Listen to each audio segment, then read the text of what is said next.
मैं हूं आपके साथ अंकिता पाल। बुलेटिन की शुरुआत करते हैं। कासगंज में मुख्यमंत्री योगी आदित्यनाथ ने कई विकास परियोजनाओं का लोकार्पण और शिलान्यास किया है। साथ ही सीएम योगी ने नवनिर्वाचित पुलिस लाइन का उद्घाटन भी किया।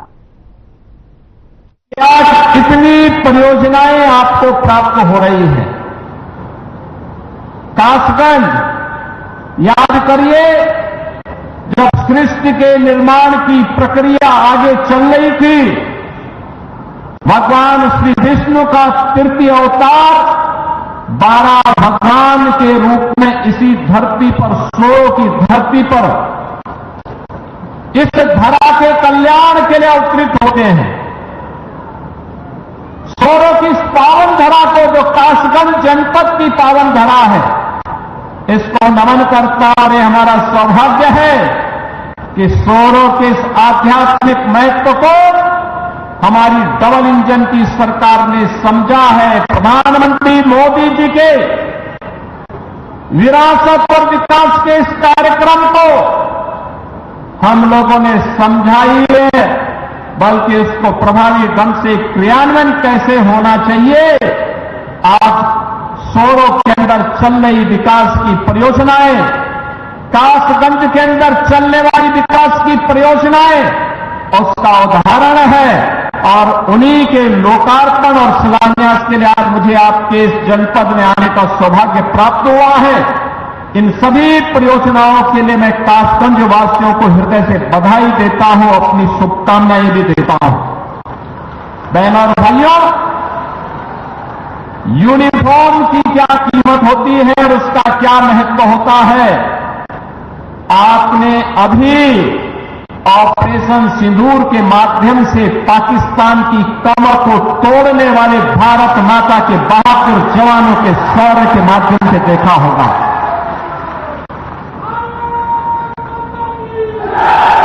आपने देखा होगा कैसे प्रधानमंत्री मोदी जी के मार्गदर्शन में भारत के बहादुर जवानों ने पाकिस्तान को चारों खाने चित्त करते हैं, उसको उसकी ही औकात में लाने का काम किया है।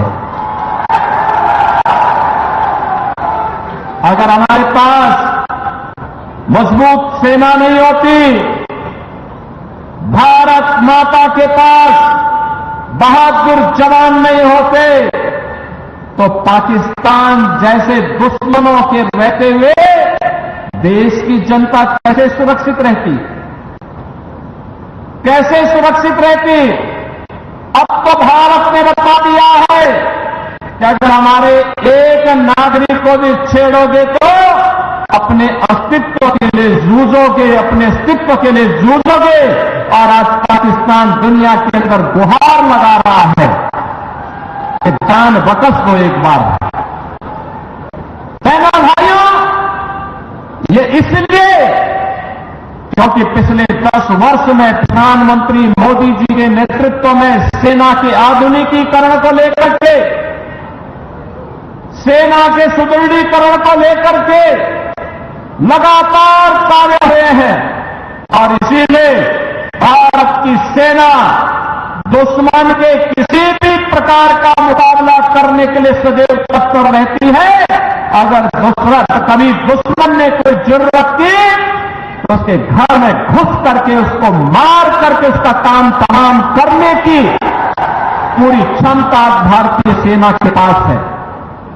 बहनों और भाइयों, जो काम देश की सुरक्षा के लिए सेना का है, उसी प्रकार का कार्य आंतरिक सुरक्षा में कानून का राज स्थापित करने में पुलिस की हुई होती है। याद करिए 2017 के पहले का उत्तर प्रदेश कोई सुरक्षित नहीं था। सायंकाल होते होते सड़कों पर कर्फ्यू जैसा दृश्य दिखाई देता था।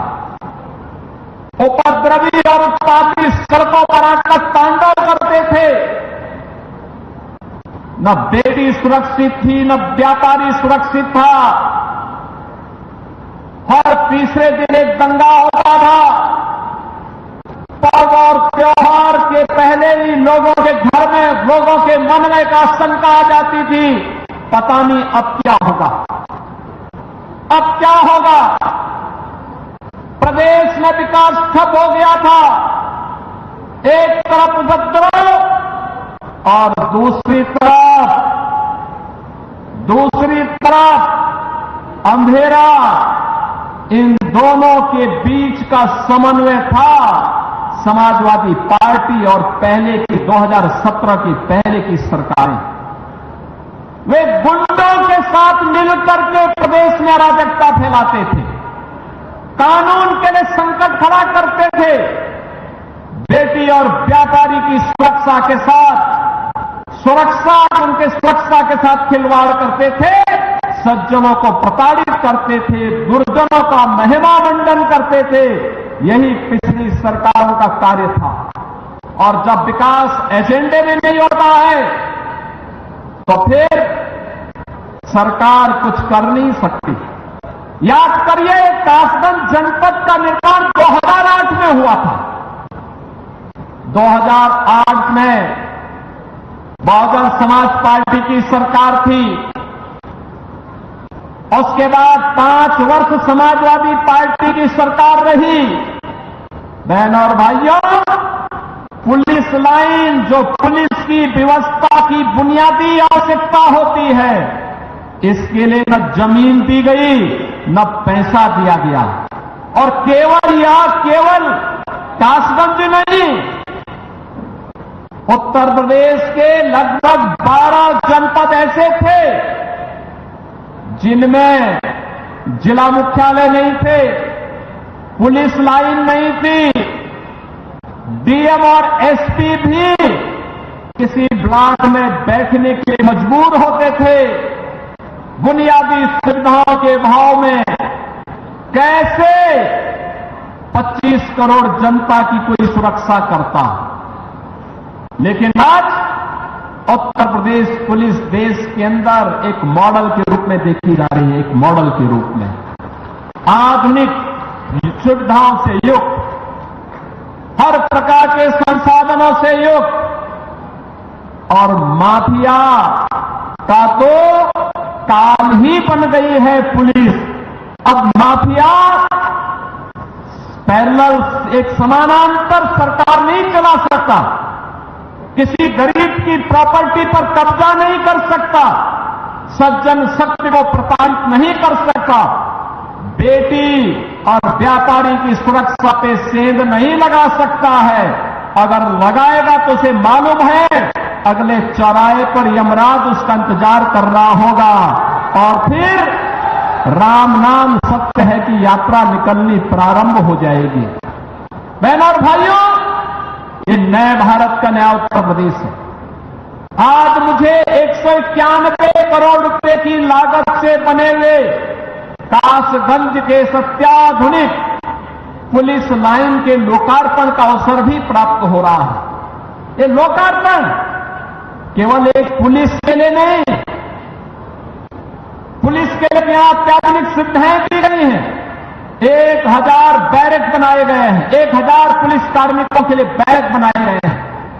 यहां पर पुलिस के जुड़े हुए अधिकारियों के आवासीय सुविधा भी दी गई है। पुरुष हो या महिला कांस्टेबल या अधिकारीगण, इन सबके लिए सुविधाएं दी गई हैं। ऑडिटोरियम भी बनाया गया है, लेकिन साथ साथ यहां पर पुलिस की आधुनिक सुविधाएं भी इनको प्राप्त हो रही हैं, जो एक आधुनिक पुलिस को प्राप्त होने चाहिए। और ये मॉडल बना है। उत्तर प्रदेश पुलिस आवास निगम ने एक समय सीमा के अंदर इसे निर्माण करते हुए आज समर्पित किया है और यह कार्यक्रम अनवरत रूप से आगे बढ़ेगा। अब पुलिसकर्मी भी टूटे हुए एस्बेस्टस के बैरक में नहीं रहेंगे, बल्कि हाई राइज बिल्डिंग के किसी अच्छे शानदार आवासीय सुविधाओं से युक्त बैरक में रह करके सुरक्षा का शानदार मॉडल खड़ा करेंगे। यह पुलिस लाइन कासगंज इसका एक उदाहरण बनकर के उतरी है। मैं इस अवसर पर उत्तर प्रदेश पुलिस को उत्तर प्रदेश पुलिस आवास निगम को और कासगंज पुलिस को हृदय से बधाई देता हूं, जो इन सभी सुविधाओं का लाभ आज यहां प्राप्त करने जा रहे हैं। बहनों और भाइयों, आज यहां पर कासगंज के अनेक परियोजनाओं की सौगात भी कासगंज वासियों को प्राप्त हो रही है। मुख्यमंत्री कंपोजिट विद्यालय का शिलान्यास, याद करिए, मुख्यमंत्री कंपोजिट विद्यालय, यह शिक्षा का एक मॉडल बनने जा रहा है अटल आवासीय विद्यालय की तर्ज पर। अटल आवासीय विद्यालय 6वीं क्लास से 12वीं तक है, लेकिन मुख्यमंत्री कंपोजिट विद्यालय, बहनों और भाइयों, यह प्री प्राइमरी से लेकर के 12वीं तक होगा और हमारा प्रयास होगा पहले चरण में जनपद स्तर पर, दूसरे चरण पे तहसील स्तर पर, तीसरे चरण में ब्लॉक स्तर पर, चौथे चरण में न्याय पंचायत स्तर पर विद्यालयों की एक श्रृंखला खड़ी होगी और उत्तर प्रदेश के गरीब का बच्चा भी आधुनिक शिक्षा से युक्त होकर के देश के विकास में अपना योगदान देगा। शिक्षा के साथ साथ आज यहां पे स्वास्थ्य के साथ साथ यहां की सड़कों के लिए, पर्यटन विकास के लिए, पेयजल के लिए, नगरीय विकास के लिए और जीवन के प्रत्येक क्षेत्र में समग्र विकास की अवधारणा को आगे बढ़ाने के लिए आज इन सभी 724 करोड़ रुपए की परियोजनाओं की सौगात कासगंज वासियों को अर्पित करते हुए मुझे अत्यंत आनंद की अनुभूति हो रही है। मैं धन्यवाद दूंगा अपने माननीय जनप्रतिनिधियों को, जिन्होंने रुचि लेकर के यहां की विकास की योजनाओं को आगे बढ़ाया है और रुचि लेकर के इन कार्यक्रमों को सफलतापूर्वक क्रियान्वित करने की दिशा में आगे बढ़े हैं। बहनों और भाइयों, विकास ऐसे ही बढ़ता है। शहरों का पर्यटन विकास होगा। याद करिए, शहरों का महत्व वही है जो आज संभल का महत्व है। अब तो आप समझ गए होंगे संभल के महत्व को। वहां भी भगवान श्री हरि विष्णु का कल्कि अवतार की भूमि है और ये सोरो श्री हरि विष्णु का 12 अवतार की भूमि, ये तीसरा अवतार है। याद करिए, सोरो तीसरा अवतार है और संभल 10वां अवतार है।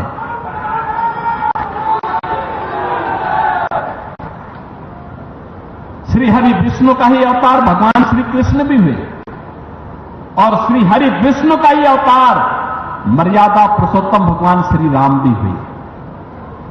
ये सभी श्री हरि विष्णु के, जिन्होंने इस सृष्टि के कल्याण के लिए समय समय पर अवतार लेकर के मानवता के कल्याण का मार्ग प्रशस्त करते हुए धर्म की संस्थापना के लिए इस धराधाम पर आए हैं। पर्यटन विकास के माध्यम से, जैसे आज अयोध्या का विकास हुआ है, जैसे आज मथुरा वृंदावन के समग्र विकास की एक बड़ी कार्य योजना को लेकर के हम आगे बढ़े हैं, ऐसे ही सोरो के विकास के कार्यक्रम को लेकर के भी हम आगे बढ़ेंगे। इसके माध्यम से कासगंज का विकास होगा। जैसे प्रयागराज महाकुंभ में करोड़ों की संख्या में श्रद्धालु जमा करके वहां पे आस्था के व्यक्ति को भी प्रदर्शित किए, लेकिन आस्था को आर्थिकी के साथ जोड़ा जा सके, इसका उदाहरण प्रयागराज ने दिया है। ऐसे ही आपका सोरो भी देगा और इसलिए बहनों और भाइयों, विकास की इन सभी परियोजनाओं के लिए आगे बढ़ते हुए कासगंज वासियों को इस बात के लिए आश्वासन देते हुए आज मुझे यहां बताते हुए प्रसन्नता है, यहां पे कुछ प्रस्ताव हमारे जनप्रतिनिधियों ने हमें दिए हैं। इसमें ये प्रस्ताव मुख्य रूप से एक कासगंज का है, नदई पुल का सुंदरीकरण और उसके पुनरुद्धार की योजना का है, कासगंज की पौराणिक परंपरा को एक म्यूजियम के रूप में सजोने का है और म्यूजियम के रूप में सजोने की इन परियोजनाओं के लिए हम अपनी सहमति दे रहे हैं। कासगंज वासियों में अपनी पौराणिक परंपरा के बारे में इस बात की जानकारी हो सके। नगर पंचायत सोहावर ये अमापुर का है, यहां पर बाईपास के निर्माण का कार्य हो रहा और साथ साथ दरियागंज में झील के सुंदरीकरण के प्रस्ताव को भी हम आमंत्रित कर रहे हैं। ये सभी प्रस्ताव आते हैं तो कासगंज जनपद को समग्र विकास की दिशा में आगे बढ़ाने में मदद मिलेगी। एक बार फिर से कासगंज की इस नवीन पुलिस लाइन के उद्घाटन कार्यक्रम, कासगंज की 724 करोड़ रुपए की परियोजनाओं के लिए मैं सभी जनप्रतिनिधियों को हृदय से बधाई देता हूं। कासगंज वासियों को मैं हृदय से अभिनंदन करते हुए मैं विश्वास करता हूं कि सुरक्षा और विकास का, सुरक्षा और सुशासन का, विरासत और विकास का जो डबल इंजन सरकार का समन्वय है, इस समन्वय को आगे बढ़ाने के लिए आप सदैव तत्पर होकर के कार्य करेंगे। आप सबके प्रति मेरी मंगल में शुभकामनाएं हैं। धन्यवाद। केंद्रीय मंत्री शिवराज सिंह चौहान ने प्रेस कॉन्फ्रेंस की है। इस मौके पर उन्होंने विकसित कृषि संकल्प अभियान को लेकर चर्चा की है। शिवराज सिंह चौहान ने क्या कुछ कहा है, आपको सुनाते हैं। मोदी जी के नेतृत्व में विकसित भारत के निर्माण का अभियान चल रहा है और विकसित भारत के लिए विकसित कृषि, विकसित खेती और समृद्ध किसान, ये जरूरी है। और हम सब जानते हैं कि आज भी कृषि भारतीय अर्थव्यवस्था की रीढ़ है। लगभग आधी आबादी के रोजगार का साधन है, आजीविका है। और इससे भी अगर आगे बढ़ के कहूं तो देश की खाद्य सुरक्षा का आधार है। 4 उद्देश्य कृषि विभाग के, कृषि किसान कल्याण के। एक, देश की खाद्य सुरक्षा सुनिश्चित करना। लगभग 145 करोड़ का हमारा देश, इसको भरपूर खाद्यान्न मिले, सब्जियां और फल की उपलब्धता भी हो, किसान की आजीविका ठीक चले, मतलब कृषि फायदे का धंधा बने, और खाद्यान्न तो मिले लेकिन पोषण युक्त, उसका प्रयत्न करना। और चौथा, जो हमारे प्राकृतिक संसाधन है उनका संरक्षण करना, उनका उपयोग ऐसा करें कि वो आने वाली पीढ़ियों के लिए भी खाद्यान्न, फल और सब्जियां उत्पन्न करते रहे। और इसके लिए कृषि और किसान कल्याण विभाग ने अपनी रणनीति बनाई है। इन लक्ष्यों की पूर्ति के लिए हमारी 6 सूत्रीय रणनीति है। एक, उत्पादन बढ़ाना। मित्रों, आप सब जानते हैं, हम सब जानते हैं कि हमारे यहां अपने किसानों के पास लैंड होल्डिंग बहुत कम है। जोत के आकार छोटे छोटे हैं। अमेरिका, ऑस्ट्रेलिया, ब्राजील जैसे देशों में 10-10, 15-15 हजार एकड़ के फार्म हाउस मिलेंगे, लेकिन हमारा किसान छोटा है। 1 एकड़, 1.5 एकड़, 2 एकड़, 2.5 एकड़। और इसलिए जब हम अपनी योजना बनाते हैं तो इस छोटे जोत के आकार में किसान कैसे बेहतर खेती करे। एक, उत्पादन बढ़ाना।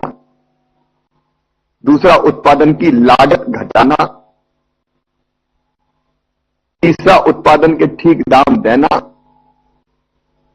चौथा, प्राकृतिक आपदाओं में नुकसान हो जाए तो उसकी भरपाई करना। पांचवा, कृषि का विविधीकरण, डाइवर्सिफिकेशन। उसके साथ साथ वैल्यू एडिशन, फूड प्रोसेसिंग, बाकी सारी चीजें। और एक बहुत महत्वपूर्ण, नेचुरल फार्मिंग, प्राकृतिक खेती, जैविक खेती। अभी इन उद्देश्यों की पूर्ति के लिए अलग अलग हमारी कई संस्थाएं काम कर रही हैं। कृषि विभाग भारत सरकार का, राज्य का विषय है कृषि, इसलिए कृषि विभाग राज्य सरकार का। हमारा कृषि अनुसंधान परिषद ICR, एग्रीकल्चर यूनिवर्सिटीज, कृषि विज्ञान केंद्र, और ICR के भी 113 संस्थान, 731 कृषि विज्ञान केंद्र। प्रयत्न चल रहे हैं, मैं नहीं कहता कि प्रयत्न नहीं चल रहे हैं, लेकिन कई बार ये प्रयत्न अलग अलग दिशाओं में चलते रहते हैं।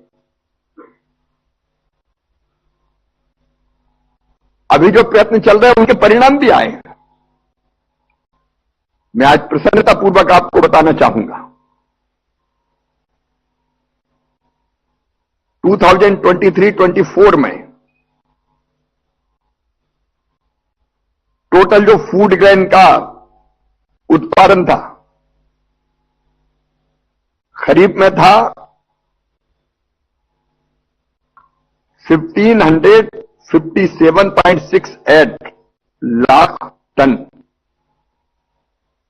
1557.68 लाख टन। और मुझे बताती हुई प्रसन्नता है, 24-25 में वो हो गया 1663.91 लाख टन, 1663.91 टन, 1557 से 1663। रबी का जो हमारा उत्पादन है वो 23-24 में 1600.06 लाख टन था, अब हो गया 1645.27 लाख टन। टोटल अगर हम देखें फूड ग्रेन का उत्पादन एक साल में कितना बढ़ा, 3157.74 से बढ़ के हो गया 3,309.18 लाख टन, 3157 लाख टन से 3309 लाख टन। अगर दालें भी इसमें जोड़ दिए जाए तो दालों का जो टोटल है वो भी 221.71 से बढ़ के 230.22 लाख टन हो गया। और ऑयल सीड्स भी अगर इसमें जोड़े जाएं, तिलहन के फसलें, तो वो भी 384 लाख मीट्रिक टन से बढ़कर 416 लाख मीट्रिक टन हो गया। 384.40 से बढ़ के 416.69 लाख टन। अगर आप ओवरऑल देखेंगे खरीफ का राइस चावल 1206.79 लाख मीट्रिक टन। अगर गेहूं देखेंगे 1154.30 लाख मीट्रिक टन। खरीफ का मक्का देखेंगे तो 248.11 लाख मीट्रिक टन। और ग्राउंड नट मूंगफली अगर देखेंगे तो 104.26 लाख मीट्रिक टन। और सोयाबीन भी 151.32 लाख मीट्रिक टन। ये ऑल टाइम हाई है। इस साल का ये जो उत्पादन है ऑल टाइम हाई, एक रिकॉर्ड है। तो हमारा उत्पादन बढ़ रहा है, इसलिए अन्न के भंडार भी भरे हैं, लेकिन हम यहां रुकना नहीं चाहते। हम अपने देश की जरूरत भी पूरा करेंगे और भारत चूंकि विश्व बंधु भी है तो दुनिया के कई देशों को भी मदद करेगा। और हमारा तो सपना और संकल्प है एक दिन भारत को फूड बास्केट ऑफ वर्ल्ड, दुनिया का फूड बास्केट बनाना है। और इसलिए हम लोगों ने तय किया खरीफ की फसल के लिए कि हम सारे संस्थान जो कृषि के उत्पादन को बढ़ाने के लिए, लागत घटाने के लिए काम कर रहे हैं, उन सबको एक साथ लाके एक दिशा में ले जाएं। कई बार आपस में तालमेल ही नहीं होता। अब हमारे आईसीआर के 113 संस्थान हैं। अलग अलग संस्थान अपना अपना काम कर रहा है, लेकिन आपस में बेहतर कोऑर्डिनेशन की जरूरत है। राज्य सरकार अपने प्रयत्न करती है, केंद्र सरकार की अपनी योजनाएं, यूनिवर्सिटीज अपना काम करती है। तो हमने तय किया कि इन सबको जोड़ के एक दिशा में ले चलो। पिछले दिनों हमने खरीफ कॉन्फ्रेंस की थी, जिसमें कई राज्यों के कृषि मंत्री आए थे, और हम लोगों ने तय किया कि इस साल खरीफ की फसल के लिए हम विकसित कृषि संकल्प अभियान चलाएंगे। अभी हमारे जो रिसर्च होते हैं, 16,000 वैज्ञानिक हैं हमारे पास। फिलहाल बुलेटिन में इतना ही। नमस्कार।